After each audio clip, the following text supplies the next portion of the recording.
로베스피에르 혁명의 탄생.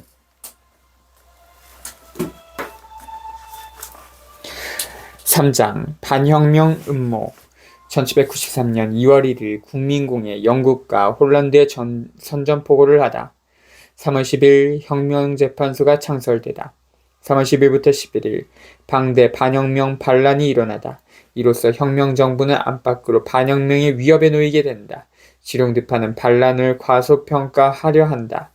3월 25일 반혁명 반란에 맞서기 위해 국민공회가 국방위원회를 개편한다. 4월 6일 국민공회 당통과 로베스피에르가 3월 10일 이후 요구해온 공안위원회를 창설한다. 4월 13일 지룡드파가 마라를 고발하다. 4월 24일 혁명재판소 마라의 무죄 판결을 내리다. 5월 18일 지룡드파 파리꼬민의 활동을 고발하고 조사를 위한 12인 위원회를 구성하다. 5월 24일 12인 위원회가 꼬민 지도자들을 공격하여 에베르가 체포되다. 5월 31일부터 6월 2일 로베스피에르의 요청에 따라 민중들이 봉기해 의회 내 지룡드파 의원의 추방을 요구하다. 마침내 공회가 지룡드파 의원 29명의 체포를 결정하면서 지룡드파는 쇠퇴한다. 루이 16세의 처형 이후 6주 동안 로베스피에르의 행동은 쉽게 이해할 수 있다. 그는 국민공회의 건전한 다수로부터 소수의 음모가들, 즉 지룡드파 지도자들을 궁극적으로 고립시키려 했다. 따라서 그는 계속해서 지룡드파의 중상, 술책, 무기력을 고발하는 동시에 특히 콩도르세의 헌법 초안에 대해 2월 15일 자코벤 클럽에서 행한 연설에서 후에 이 문제를 다시 다룰 것이다. 제1차 대프랑스 동맹이 결성되고 프랑스가 오스트리아, 프로이센, 피에몬테뿐 아니라 영국, 홀란드 그리고 스페인과 전쟁 상태에 놓인 국내외의 위험에 직면하여 새로운 의회 다수파의 결속을 파괴할 수 있는 어떠한 일도 하지 않으려 했다. 따라서 그는 1월 23일 이전부터 디무리에의 모호한 태도가 불러일으킨 비난에 합류하기를 거부했다. 그에 따라 그는 2월 27일 지룡드파 의원들을 소환하게 하고 예비 의원들로 그들을 대체하려는 자코뱅의 제안에 반대했다. 그가 보기에 지룡드파는 분명 배신자들이지만 그들의 예비 의원들이 어떠한 사람들인지 알 수 없고 국민의 대표들에게 위해를 가하여 대다수 의원들을 겁먹게 해서는 안 되기 때문이었다. 1793년 2월 말 파리의 봉기에 대한 로베스피에르와 다른 산악파의 태도는 바로 이러한 관점에서 봐야 한다. 짐작할 수 있듯이 1792년 9월 법령, 식료품의 재고조사와 증발을 확대한 법령의 폐기는 민중들의 식량 공급을 개선하지도 굶주린 노동자들의 동요를 진정시키지도 못했다. 전국 각지의 도에서 소요가 계속됐고 심지어 격화됐다. 특히 그것이 간헐적인 움직임이 아니라 연합하기 시작한 활동임을 관찰할 수 있었다. 격앙파라고 불릴 사람들의 지도자들, 즉 파리의 자크루와 발레, 리옹의 노디웨와 르클레르, 장 르클레르 1771년부터 미상, 올레앙의 타브로 드 올레, 몬팅미 1746년부터 비상은 서로 알고 있었고 교류하고 있었다. 피에몬테, 알프스산맥 기슭에 있는 이탈리아 북서부 지방 1400년부터 이 지역을 다스린 사보이 가문은 1700년부터 피에몬테 전체와 사르데냐를 지배했다. 피에몬테 사르데냐 왕국, 홀란드, 당시 여러 주로 이루어진 연합국가였던 네덜란드의 여러 주 중 하나로 가장 부유하고 강력했다. 예비의원, 의회 선거에서는 정해진 수의 의원들 외에도 의원의 유것이 대신할 수 있는 예비의원을 선출했다. 격앙파, 앵라스, 혁명 초에는 특권층의 애국파를, 이후에는 지룡드파가 자코뱅이나 꼬르들리에파를 가리키는 데 사용한 용어다. 왕정이 무너진 후에는 징발, 공정가격제, 혐의자들의 사용 등 급진적인 사회 경제적 조치를 요구하는 구 섹션의 혁명투사들을 이렇게 불렀다. 발레, 장발레, 1764년부터 비상. 가장 급진적인 산킬로트 운동의 지도자 중 한 사람, 의원의 면직 가능성, 법에 대한 인민의 제가, 반란권을 주장했다. 반란권은 국민저항권.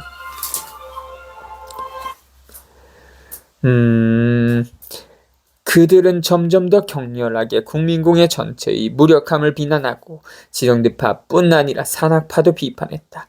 그들의 비난에 감동한 생제스트가 그들과 접촉하려 애쓰고 그들에게 어떤 지원을 약속한 것으로 보일 만큼 일종의 초기 단계의 샹킬로트 당파가 탄생하고 있었던 것이다.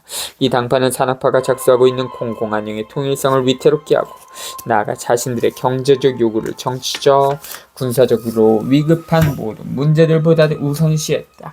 이후 이 두 가지 이유로 로베스피에르가 이 당파를 비판할 수밖에 없음을 예견할 수 있다. 그러나 생계가 극심하게 어려워지면서 점점 더 신란해진 경항파의 선전은 파리 주민들에게 침투한다. 그리고 2월 12일 파리에 남아있던 8월 10일 봉기 연맹군 위원회의 지원을 받은 파리 48개 구 대표단이 국민공의 연단에 올라 자크루가 작성한 것이 분명한 청원서를 낙동했다. 입법자 시민 여러분, 우리가 프랑스의 공화주의자들이라고 선언하는 것으로는 충분하지 않으며 그에 더하여 민중은 행복해야 합니다. 민중은 빵이 있어야 합니다. 빵이 없는 곳에는 법도 자유도 공화국도 없기 때문입니다.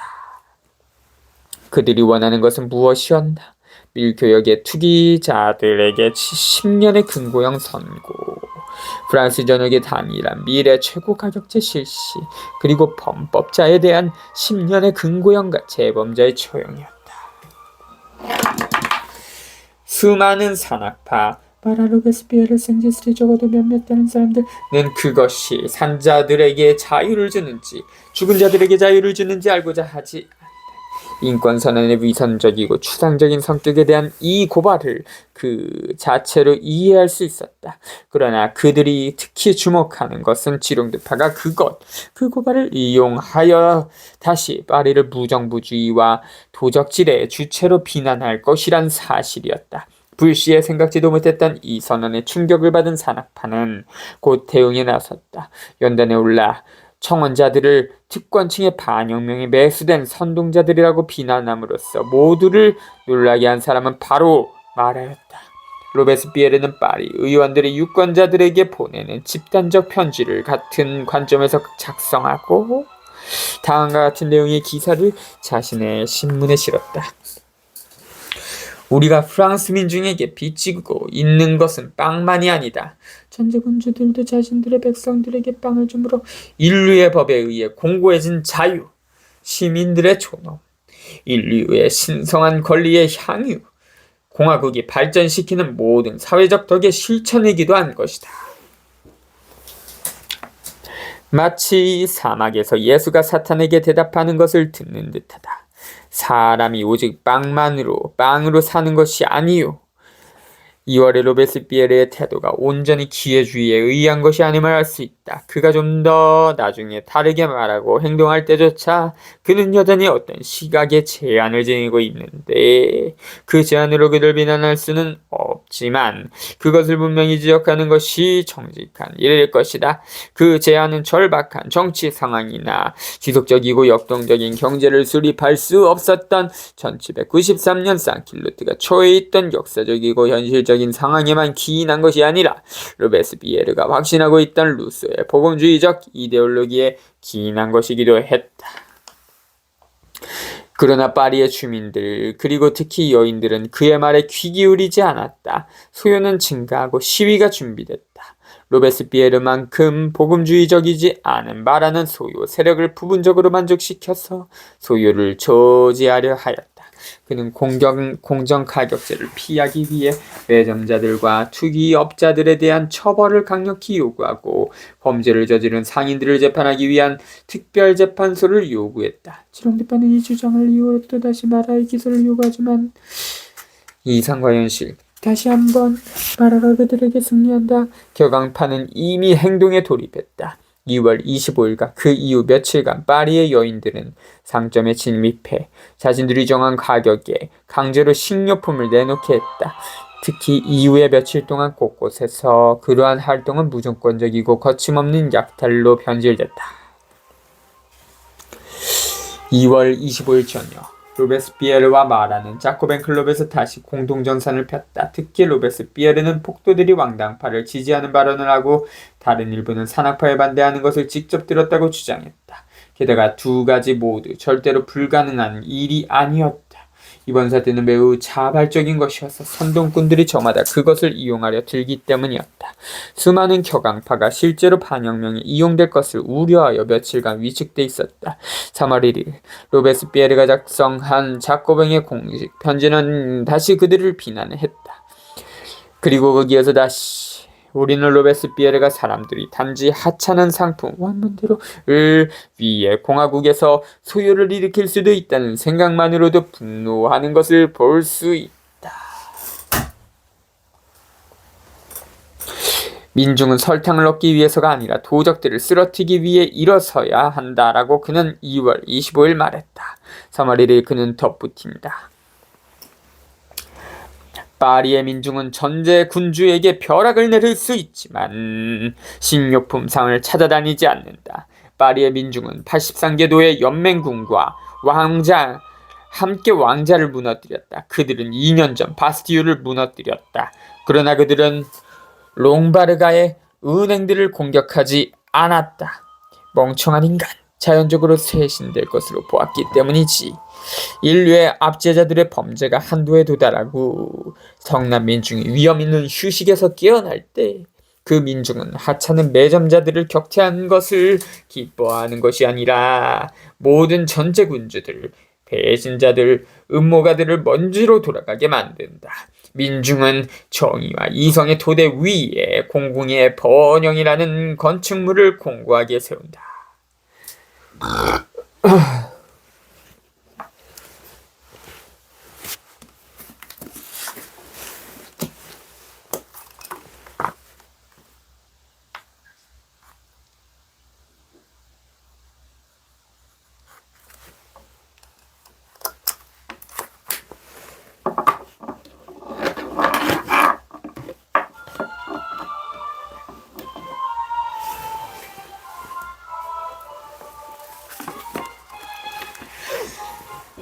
같은 3월 1일 작스코부르크 공작이 이끄는 오스트리아군이 벨기에를 공격했다.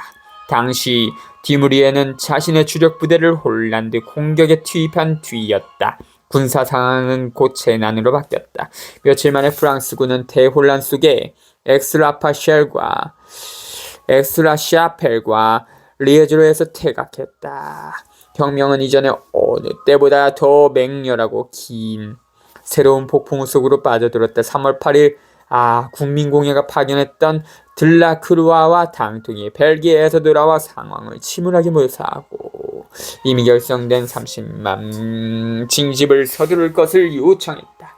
로베스피에르는 발언에 나서 그들을 지지했다. 작스코부르크 공작 듀크 드 작스코부르크 1737년부터 1815년 네덜란드에서 대프랑스 동맹군을 지휘한 오스트리아의 장군 엑스라샤펠 독일 서부의 도시 아헨의 프랑스식 이름 리에주 벨기에의 동부의 도시 1795년 프랑스가 이 지역을 합병했으나 1815년 네덜란드로 넘어갔다가 1830년 다시 벨기에 영토가 됐다. 이튿날인 3월 9일 격앙파가 참여하긴 했지만 당통을 지지하는 사람들이 주도한 혼란스러운 대규모 민중수요가 일어났다. 혁명적 봉기가 3월 10일로 예정됐다. 그러나 로베스피에르가 자코벤 클럽에서 그것을 격렬하게 비난했고 결국 자코벤 클럽과 꼬민의 반대로 봉기는 일어나지 못한다. 그러나 그 봉기는 지난 9월에 일어났던 자발적인 민중의 복수라는 유령을 상기시켰다. 그 유령의 복귀를 막기 위해 국민공예는 3월 10일 파리 혁명재판소의 창설을 받아들였다. 그날 로베스피에르는 다시 개입해 이 조치를 지지하고 배신자로 고발된 스탕제 장군에 대한 기소법령과 특히 행정부 조직의 개선을 요구했다. 그것은 강요들의 활동을 강화하고 그것과 조화를 이룰 행정권을 갖는 위원회를 창설하자는 당통의 동의안을 지원하기 위한 것이었다. 그러나 지롱드파가 반대하여 그 동의안을 좌절시켰다. 전쟁 반대 속에서 태어난 산악파는 그 어느 때보다 더 승리할 때까지 전쟁을 수행하려는 주전파의 모습을 보였다. 그리고 이 위기의 첫 며칠간 로베스피에르의 활동은 지롱드파의 뜻에 반해 의회가 피로 불가결한 조치를 취하도록 하기 위해 당통의 활동과 하나가 된다.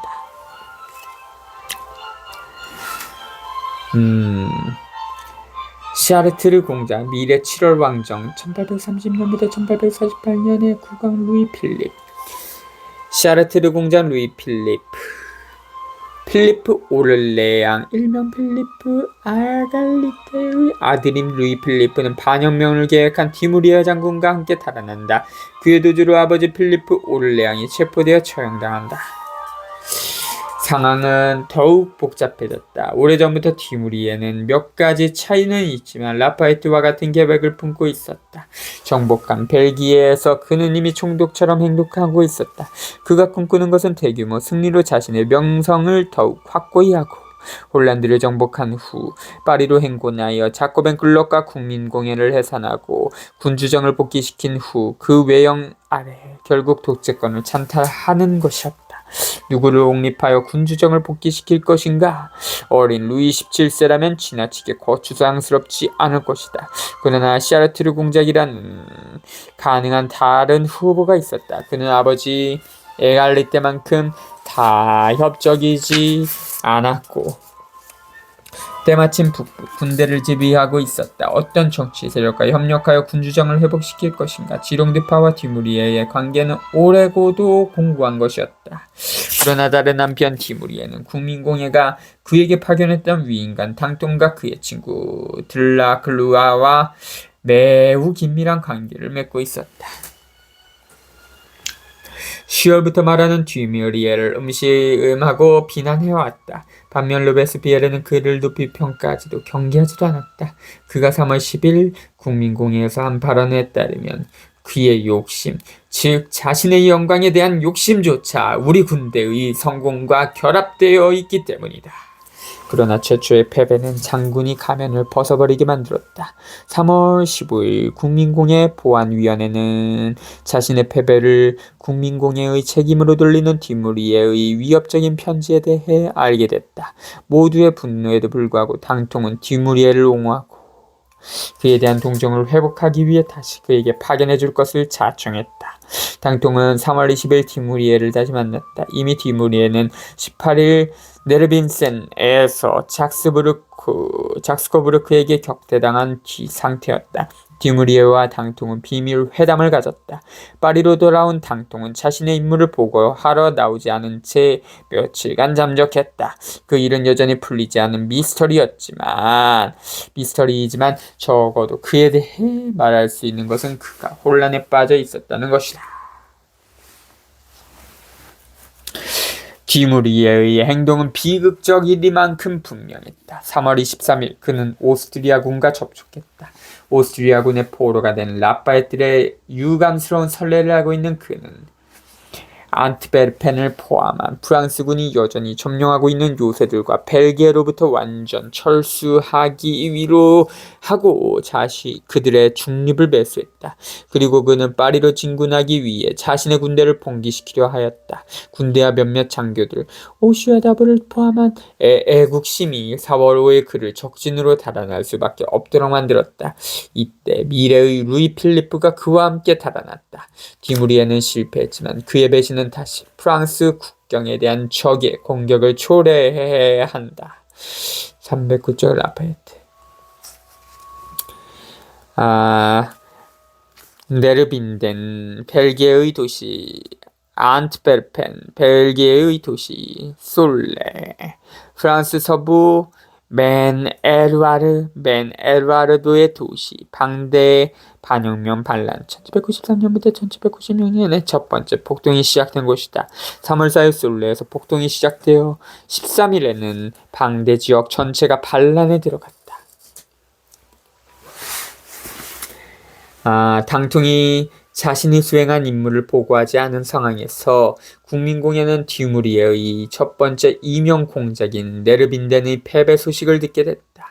이것이 유일하게 비극적인 소식은 아니었다. 3월 10일과 11일 방대에서 징집에 반대하는 유혈 소요가 폭발했다. 이제 진정한 대전이 시작됐다. 방대의 무리들은 자신의 지도자들 즉 카텔리노 자크 카텔리노 1759년부터 1794년 스토플레 니콜라 스토플레 1751년부터 1796년 가스통을 따라 숄레와 다른 도시들을 점령했다. 지롱드파는 반란을 과소평가하려 했지만 아무 소용이 없고 브리스는 반란을 단지 산악파가 선동한 교란작전으로 여겼다. 서부는 이미 불타고 있었다. 3월 25일 국민공연은 이러한 소식에 자극받아 국방위원회를 개편했다. 결속의 의지가 폭발하면서 국민공연은 지롱드파, 중도파, 그리고 당통, 데몰랭, 뒤부아크랑세, 로베스피에르 같은 산악파를 뒤죽박죽으로 선출했다. 로베스피에르는 처음으로 국민공연의 위원회에 참여를 받아들였다. 이러한 결속은 오래가지 않았다. 3월 26일 첫 회의에서 결국 다시 모습을 드러낸 당통은 디무리에를 변호하고 장군이 잘못을 저질렀음을 인정하지만 그가 사심이 없다는 것을 보증했다. 그때 로베스피에르가 개입하여 당통의 태도에 놀라면서 디무리에의 즉각적인 해임을 요구했다. 지롱드파는 당통과 하나가 되어 반대하고 나섰다. 이튿날인 3월 27일 로베스피에르는 국민공회에서 투쟁을 계속했다. 그는 다시 디무리에를 비난하고 방대의 반도들을 진압하기 위해 파견한 군대를 지휘하는 귀족 출신 장군들을 공격했다. 그는 카페가의 모든 사람들 따라서 올레앙가도 일주일 안에 프랑스 밖으로 추방하고 마리 앙투아네트를 혁명재판소로 소환할 것을 요구했다. 로베스피에르는 1792년 대재난의 날들 1792년 봄과 여름에 득권진 장군들이 지휘하던 프랑스 군대가 패전을 거듭하던 시기과 같은 상황에 놓였다. 올레앙가 루이 14세의 동생 필리프를 시조로 하는 왕가. 여기서는 필리프 올레앙 즉 필리프 에갈리테와 그의 아들들을 염두에 두고 있다. 샤르 프랑스와 디무리에 혁명전쟁 초기에 프랑스의 승리를 안겨줬으나 1793년 네르빈덴과 루뱅에서 오스트리아에 패한 뒤 적과 휴전을 맺고 오히려 반란을 계획했다. 민중이 내부의 적들에 대항해 집단적으로 일어설 때만 그리고 민중이 자신들이 신뢰하는 사람들을 지도자로 세울 때만 여러분은 승리할 것입니다. 일개 장군은 그가 아무리 강력한 자라 해도 그의 재능뿐만 아니라 배신까지 감당할 수 있는 위대한 국민에게 둘러싸여 있는 한 결코 두려운 존재가 될 수 없습니다. 따라서 군대의 고급 장교들을 쇄신해야 한다. 그의 이 오랜 생각은 가을에야 완전히 실현될 것이다. 그리고 동시에 내부의 적들을 감시해야 한다. 그 적은 여전히 지롱드파이다. 18.